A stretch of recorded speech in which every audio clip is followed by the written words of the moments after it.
저는 최근 찰스 스탠리가 쓴 지뢰라는 책을 읽었는데요. 다음과 같은 글이 저의 마음에 큰 경각심을 불러일으켰습니다. 만일 이유 없이 무기력한 신앙생활이 이어지고 있다면, 첫사랑의 기쁨은 간대 없이 하나님을 의심하고 원망하고 있다면, 끊임없는 염려와 불안으로 우울증에 시달리고 있다면, 깊은 낙심과 패배감으로 모든 것을 포기하고 싶다면 당신은 적이 설치해 놓은 숨은 지뢰를 밟은 것이다. 그러면서 우리가 이 믿음의 길을 걷는 데 있어서 치명적인 위협이 되는 대표적인 지뢰를 이렇게 소개해 주고 있어요. 교만, 의심, 용서치 못함, 그리고 음행, 그리고 두려움, 그리고 낙심이었습니다. 이 지뢰를 밟으면 그때부터 우리가 믿음의 길을 걸음에 있어서 큰 저해가 되고 올바른 믿음의 길로 나가기 어렵게 된다는 사실이죠. 오늘은 이 중에서 특별히 이 낙심이란 지뢰에 대해서 우리가 함께 살펴보고자 하는데요. 어느 날 사단이 물건을 세일하고 있었는데 정말 그 상품이 무엇이었는가 하면 근심, 염려, 불안, 미움, 시기, 질투와 같은 것들이었답니다. 그런데 흥미롭게도 상품 진열대 저기 한쪽 편에 이것은 세일하지 않음이라는 그 상표를 붙여놓은 물건들이 있었는데요. 그래서 왜 그 물건은 세일하지 않냐고 물어보니까 사단이 이렇게 대답을 했대요. 이 물건은 없어서 못 판다고. 너무나 많은 사람들이 이 물건을 사가서 여분이 없다고. 그리고 이 물건이 그 사람 안에 들어가야 내가 마음껏 그들을 유린할 수 있다고. 그래서 물어봤대요. 그 물건이 무엇이냐고. 그랬더니 낙심이란 물건이라고. 낙심이라고 사단이 얘기했답니다. 그렇습니다. 이처럼 우리 안에 낙심된 생각이 들어오면 그때부터 사단은 정말 우리 안에서 일하기가 훨씬 수월해집니다. 그리고 그때부터 우리를 이제 깔아앉게 만들고 우리를 향한 하나님의 그 데스티니, 우리를 향한 하나님의 그 계획에서 우리를 벗어나게 만든다는 사실이죠. 마땅히 하나님께서 우리에게 주시고자 하는 축복을 누리지 못하도록 계속 어긋난 길로 우리를 이끌어 간다는 사실이에요. 그런데 흥미롭게도 이러한 낙심이란 이 공격은, 이 사단의 공격은 바로 성경에 나와 있는 위대한 믿음의 사람들에게도 예외가 아니었다는 사실입니다. 우리가 아는 것처럼 그 믿음의 조상 아브라함도 오랜 동안 아들을 낳지 못하는 그 어려운 일들로 인해서 낙심할 뻔했습니다. 끊임없이 원수마귀 사단은 그에게 낙심이라는 것을 주입하기 위해서 애를 썼다는 사실이에요. 더 나아가서 이삭의 경우에는 계속적으로 우물을 빼앗기고 또 빼앗기는 그 일로 인해서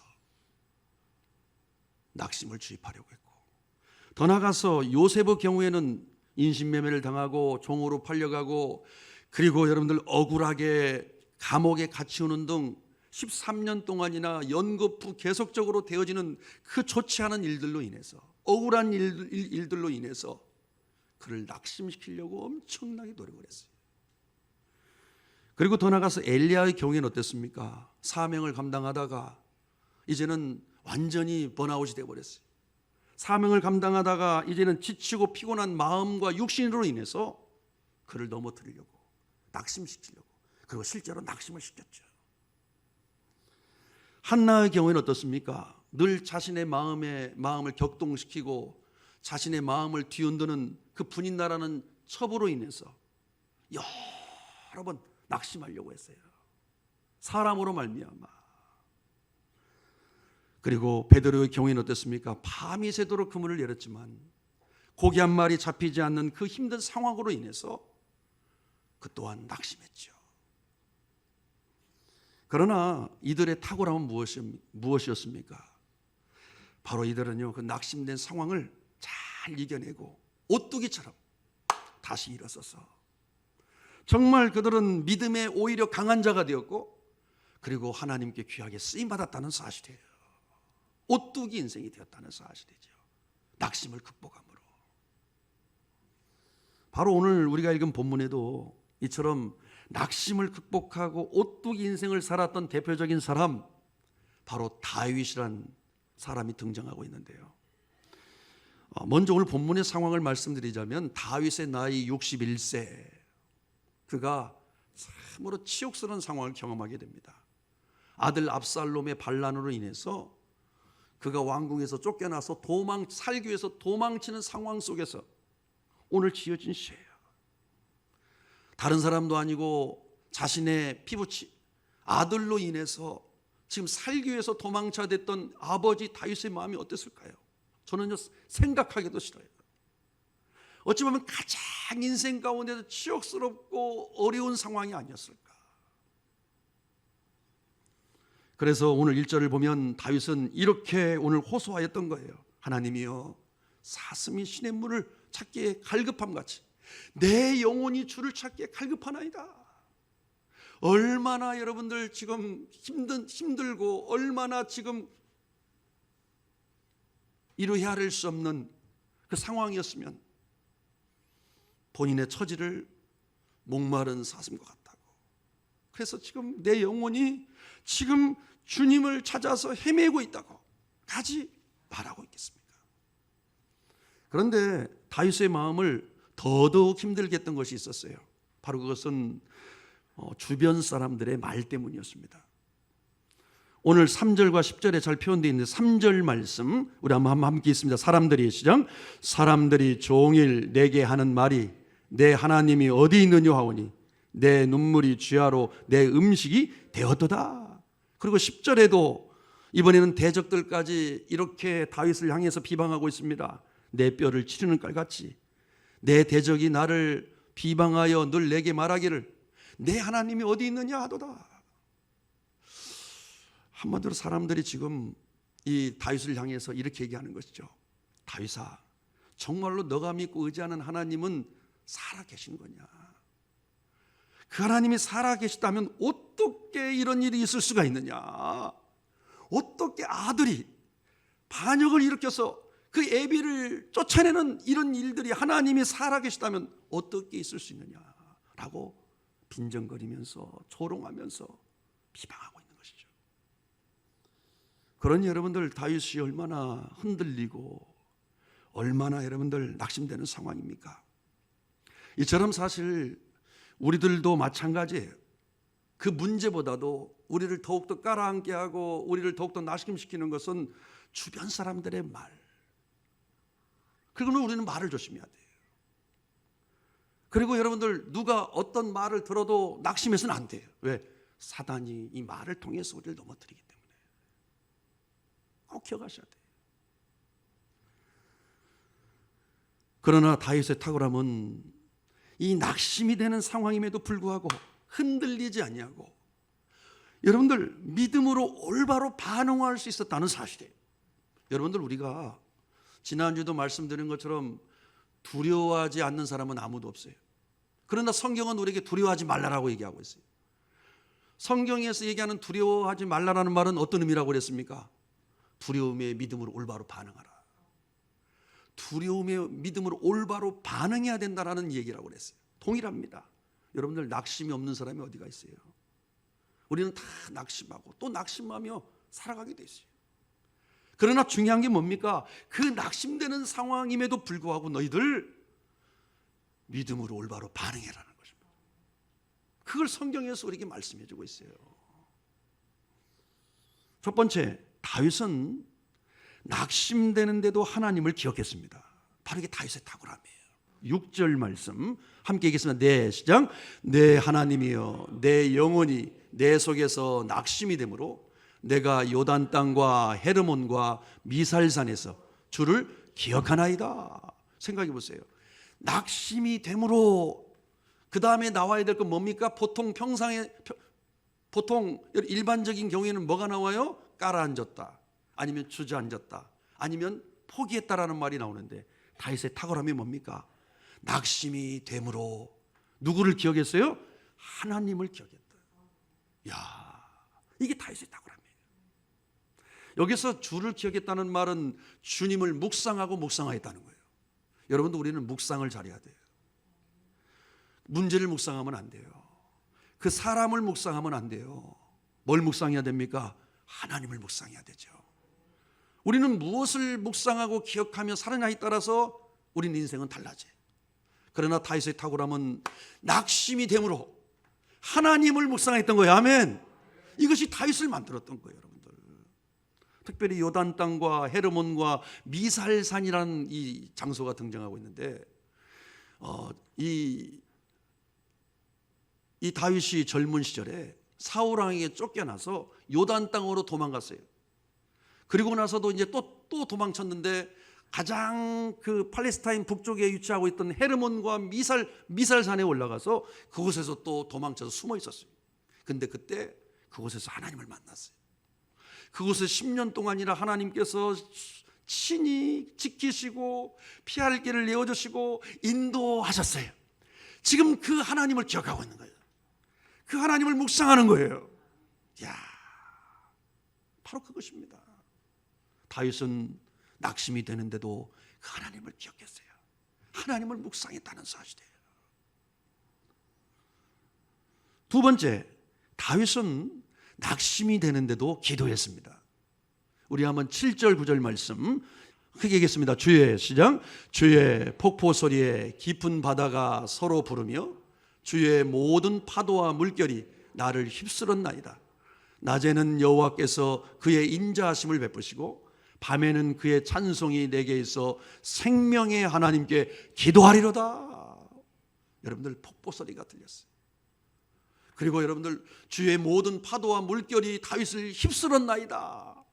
그런데 여러분들 그 와중에도 그 인생의 한밤중에도 다윗은 뭘 했어요? 생명의 하나님께 기도하리이다. 여러분들 누가 낙심되는 상황을 이길 수 있을까요? 기독교 역사를 보니까 한 사람, 기도하는 사람만이. 우리가 왜 낙심합니까? 기도하지 않으니까. 기도하면 여러분들 낙심하지 않게 되고, 기도하지 않으면 낙심하게 돼 있어요. 그러므로 사단은 어찌하든지 우리를 낙심시키기 위해서 혈안이 되어 있는데요, 우리를 기도의 자리에서 조금씩 멀리 만들어요. 어떤 상황일지라도 우리 기도의 자리에 우리가 버티고 있고 기도의 자리에 우리 엉덩이를 딱 두고 있으면은요, 우리는요 쉽게 낙심하지 않습니다. 이건 기독교 역사가 그걸 증명해 주고 있어요. 여러분들 파도 없는 인생이 있을까요? 지금 이 다윗에게도 주의 모든 파도와 물결이 지금 휩쓸었어요. 그런 것처럼 저와 여러분들 인생 가운데서도 여러분들 크고 작은 파도가 계속 몰려옵니다. 저도 이제 나이를 조금씩 먹어 보니까 예전에 어르신들이 했던 말이 이제는 다 고개를 끄덕끄덕하게 돼요. 크고 작은 파도들이요, 여러분들 그냥 애기치 않게 불어오는 게 우리 인생이에요. 왜? 우리는 인생 광야니까. 광야니까 불쑥불쑥 애기치 않게 전갈도 나타나고 여러분들 뱀도 나타나고 끊임없이 이 파도와 물결이 계속적으로 우리 삶에 불어지는 것이 우리 인생이에요. 광야니까. 우리는 지금 천국에서 살고 있는 게 아니니까. 그런데 성경은 우리에게 뭐라고 하고 있어요? 너희들에게 물결과 파도가 친다 하더라도 너희들이 나를 믿는다면 그 파도를 타고 넘어가라. 파도 타기 하는 거예요. 우리 믿음의 사람들은 파도를 잘 타야 돼요. 아멘. 파도를 타고 넘어가야 돼요. 아멘. 그 파도 앞에서 우리가 여러분들 주저앉고 파도 때문에 낙심하고 원망하고 깔아앉으면 어떻게 될까요? 넘어가지 못하는 거예요. 파도를 잘 타야 돼요. 우리는.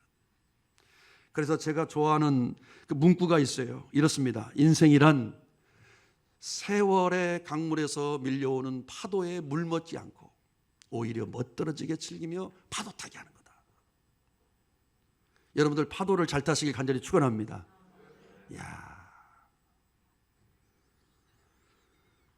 그런데 거센 물결 앞에서 파도를 탄다는 것, 여러분들 쉽지 않습니다. 그러나 누구만 탈 수 있다고요? 기독교 역사가 증명하는 것처럼 기도하는 자만이. 기도하는 자만이. 세 번째, 다윗은 낙심되는데도 찬송했습니다. 바로 5절과 11절 동일하게 두 번씩이나 오늘 크게 외치고 있는데요. 우리 한번 크게 외치겠습니다. 내 영혼아, 시작.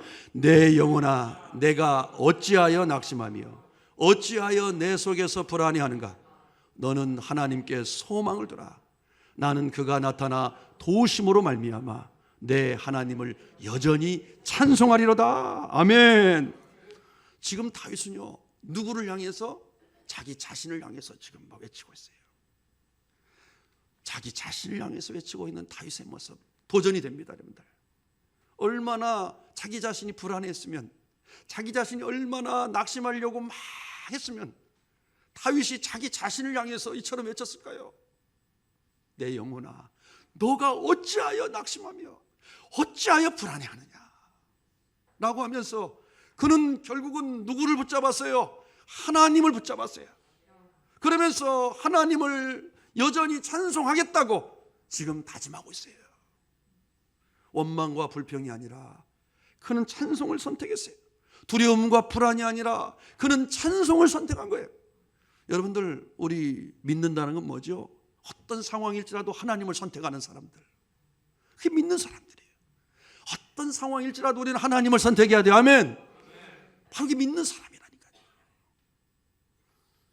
사실 저의 인생 가운데도 가장 외롭고 정말 낙심이 되었던 그런 시절이 있었어요.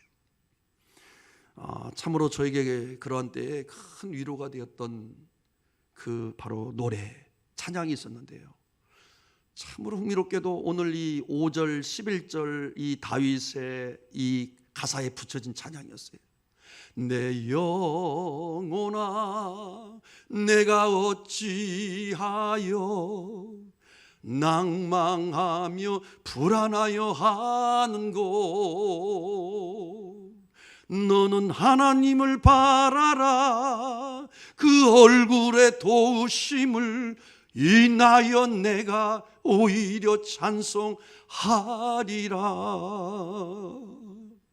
그러면서 그 기적의 하나님, 그 능력의 하나님을 찬양할 때예요. 여러분들, 세상 사람들이 알 수 없는 평안이 임하고 그 문제가 개미만해지는 걸 경험했어요. 정말 많이 불렀던 노래. 그러나 만일 다윗이, 아니 제가 만일 여러분들 하나님이 아닌 문제를 묵상하고 사람을 묵상하고 하나님 이외의 것들을 묵상했다면 어떻게 됐을까요? 그리고 여러분들, 만일 다윗이, 아니 제가 기도로 그 문제를 해결하려고 하지 아니하고 좋았던 옛날 생각만 하고 잘 나갔던 옛날 생각만 하고 낙심했다면 어떻게 됐을까요? 기도로 그 문제를 해결하지 아니하고.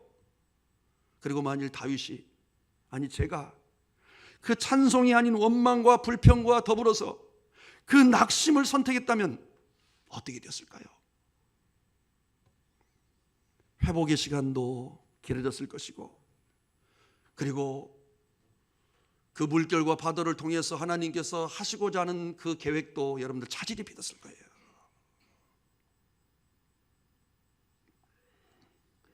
그러나 앞에서 살펴본 대로 다윗은 그 낙심이 되는 상황 가운데서도 낙심이 아닌 하나님을 선택했어요.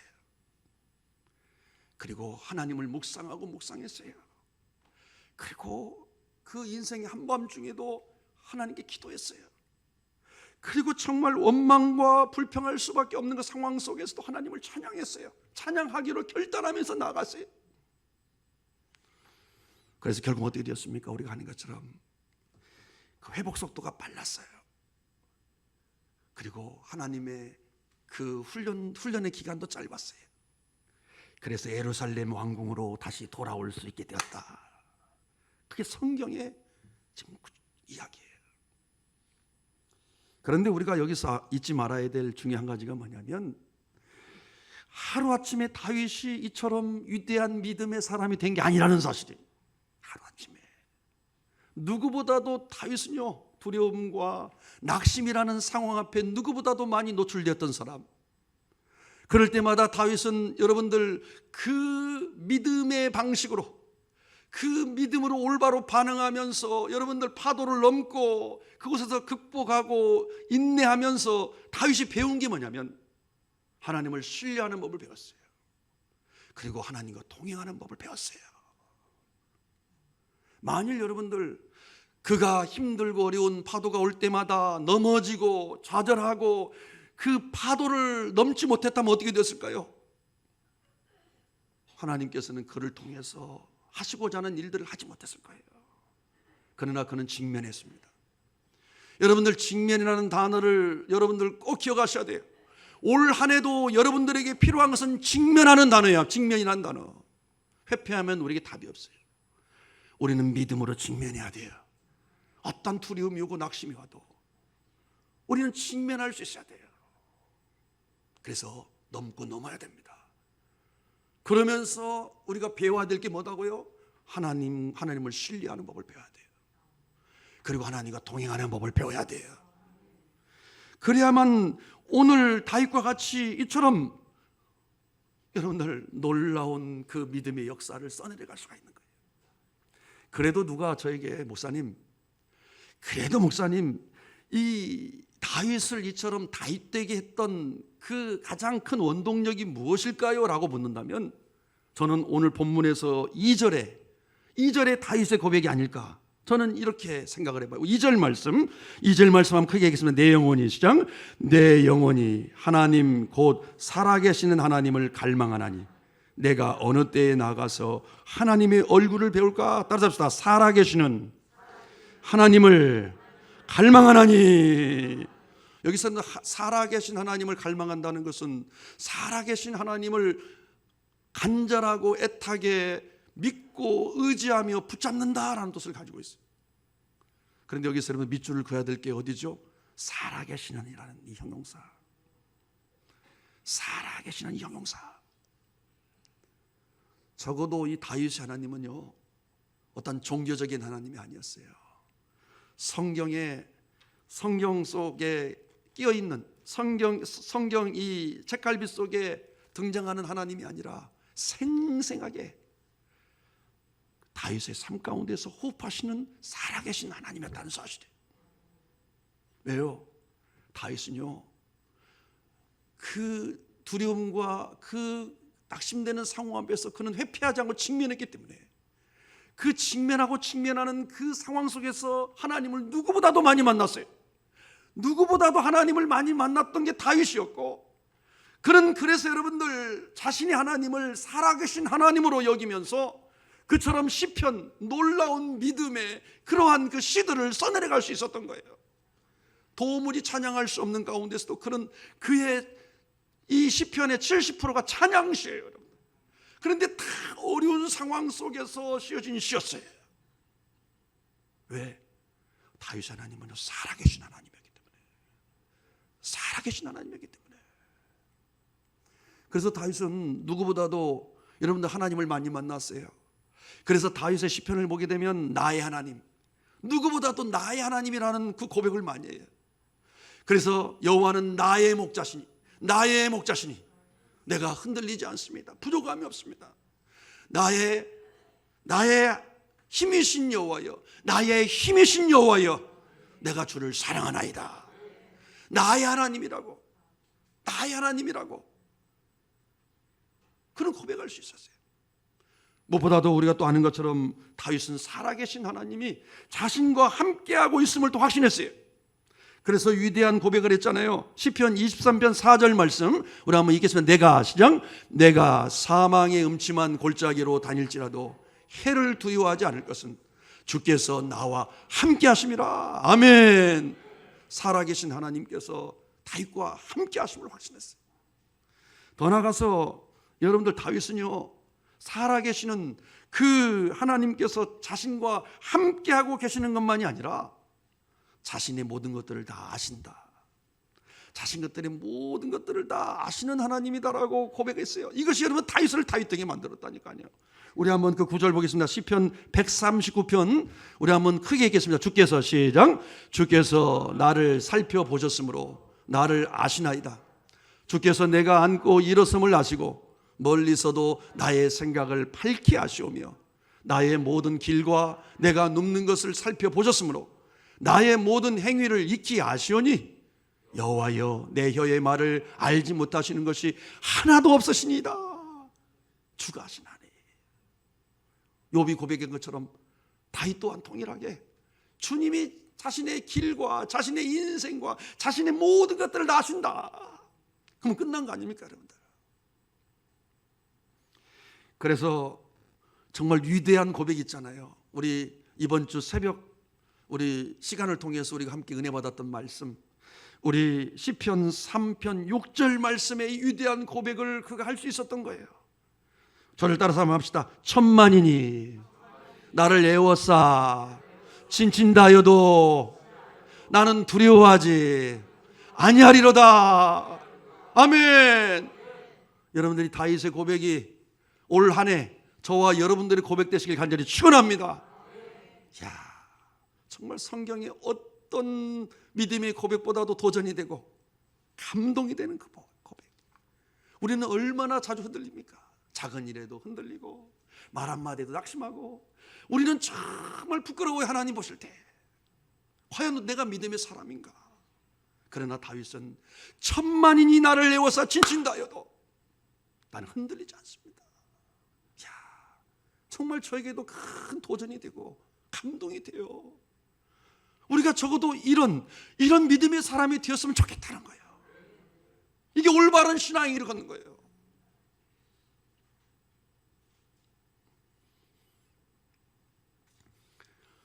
저는 특별히 오늘 이 살아계시는 하나님을 갈망한다고 하는 이 다윗의 이 고백을 묵상할 때마다 생각나는 예화가 있어요. 종교 개혁을 일으켰던 그 마틴 루터의 아내가 한 말이 자꾸 떠오르는 거예요.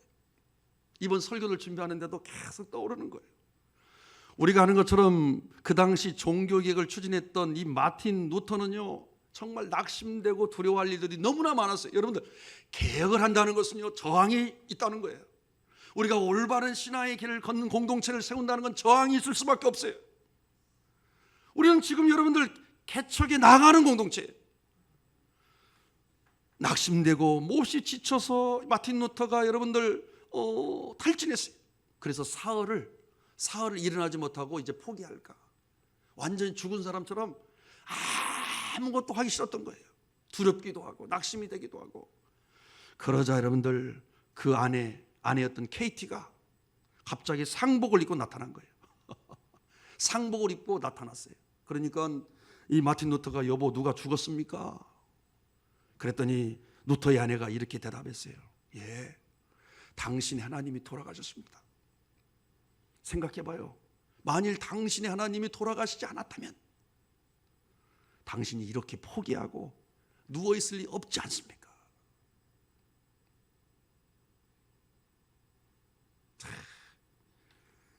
이 말을 듣고 루터는요, 그때서야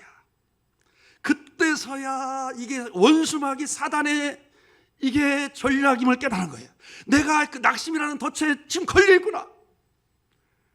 그 낙심이라는 지뢰를 내가 밟고 있는 거구나 라고 깨닫고 일어났어요. 그래서 여러분들 종교 개혁을 완수할 수 있었다는 사실이 실제 얘기입니다. 사랑하는 성도님들, 이 시간 외칩니다. 우리가 정말 지켜야 될 게 많아요. 세상을 살면서 우리 가정도 지켜야 되고 우리 일터도 지켜야 되고 재산도 지켜야 되고 건강도 지켜야 되고 우리 자녀들의 안전도 지켜야 되지만 무엇보다도 우리가 우선순위로 지켜야 될 것은 바로 우리 마음을 지켜야 돼.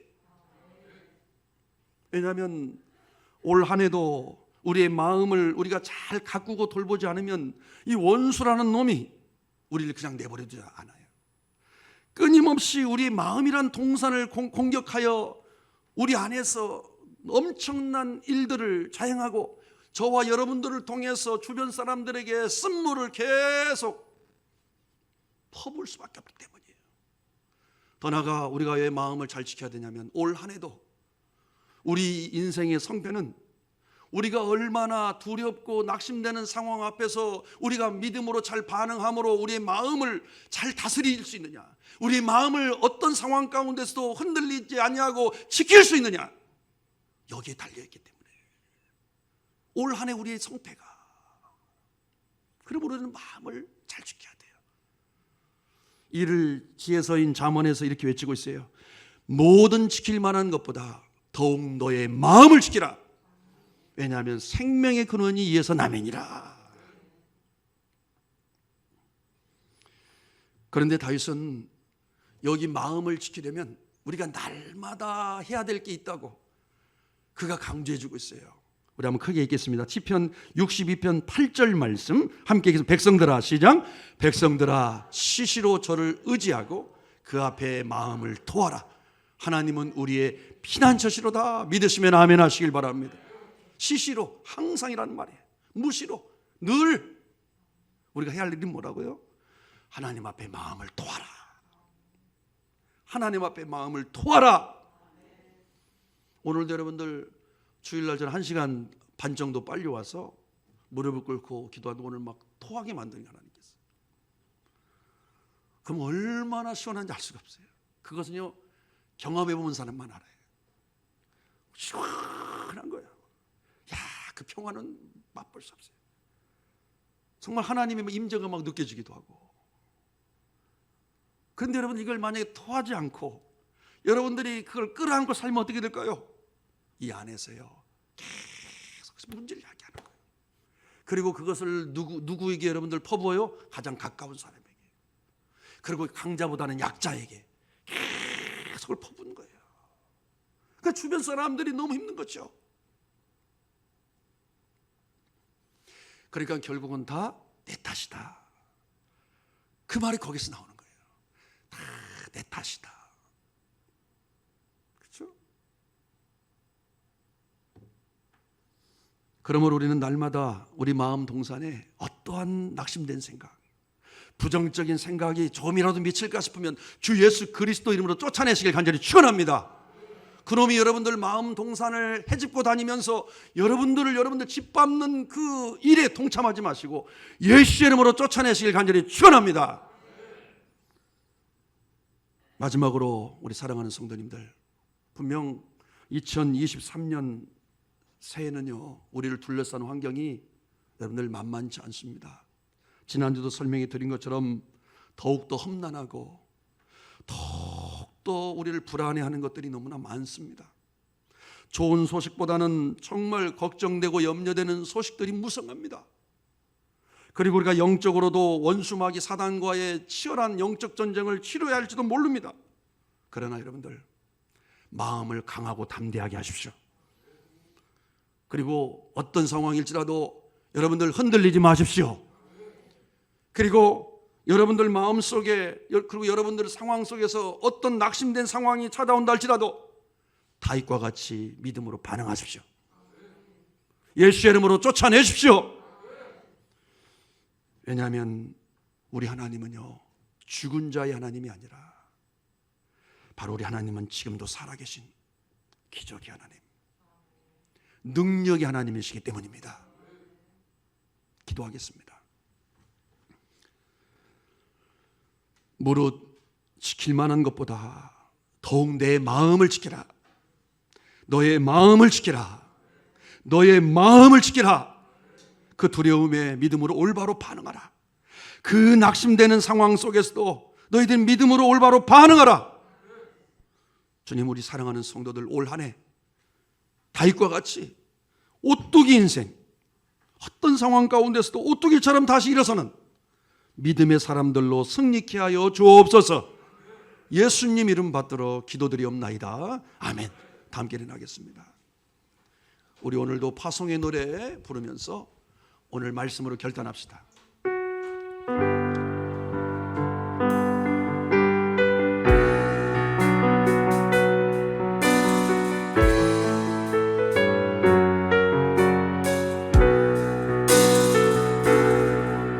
너의 가는 길에 주의 평강 있으리. 평강의 왕 함께 가시니 너의 걸음 걸음 주 인도하시리. 주의 강한 손 널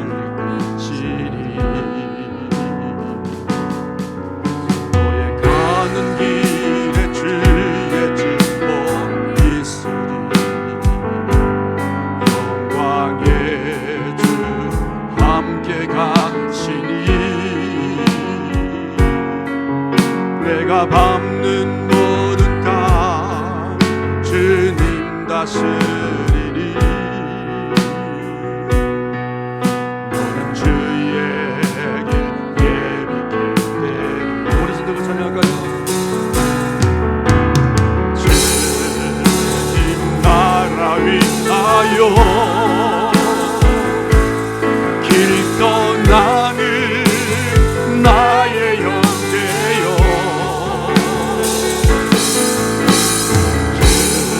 주께서 가라치니 너는 가라 주의 이름으로 거칠은 광야 위에 꽃은 피어나고 세상은 내 안에서 주님의 영광 보리라 강하고 담대하라 세상을 이기신 주는 함께 너와 동행 하시며 내게 새 힘을 주시니 우리 한번 두 손 들고 오늘 말씀에 반응하면서 이 시간 한번 주여 주일 청하시기 다음에 나갑시다. 주여 아버지 하나님, 아버지 하나님, 아버지여 올 한해 어떤 상황일지라도 저희들 하나님 아버지 흔들리지 않게 하시고 낙심하지 않게 하시고 아버지 예수 이름으로 예수 이름으로 예수 이름으로 모든 아버지 하나님 아버지 낙심되지 예수 이름으로 떠나갈지어다 날마다 마음을 통하며 아버지 이기는 자로 살게 하여 주시고 믿음이 올바로 반응하게 하여 주시고 다윗과 같이 주의 아버지 이기는 자로 살게 하여 주시옵소서. 가라앉지 않게 하여 주시옵소서. 주의 아버지 하나님 믿음으로 승리하게 하여 주시고 아버지 믿음을 취하 하나님 반응하게 하여 주시고 주의 아버지 하나님 충만케 하여 주시옵소서. 주의 아버지 하나님 아버지 역사하여 주시옵소서. 아버지 하나님 아버지 지을라보도록 오일이 가리거든 아버지 올라보도록 오일이 가리거든 아버지 올라보도록 오일이 가리거든 오 아버지 하나님 아버지 오 아버지 하나님 아버지 지을라보도록 아버지 하나님 아버지 지을라보도록 오일이 가리거든 오 아버지 하나님 주의 아버지 하나님 아버지 오 주의 아버지 하나님 아버지 지을라보도록 오일이 가리거든 아버지 올라보도록 오일이 가리거든 오 아버지 하나님 아버지 주의 아버지 아버지는 아버지에게 하여 주시옵소서. 주님 나라 위하여 주님 나라 위하여 주님 나라 위하여 길 떠나는 나의 영재여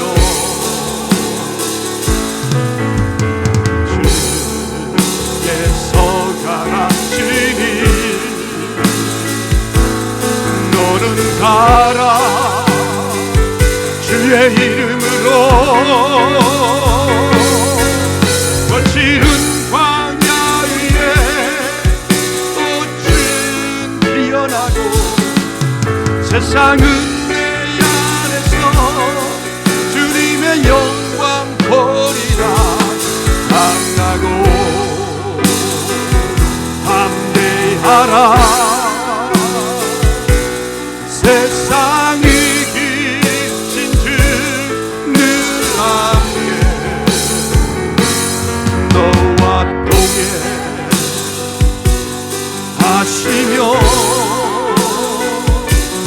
내게 새 힘을 주시니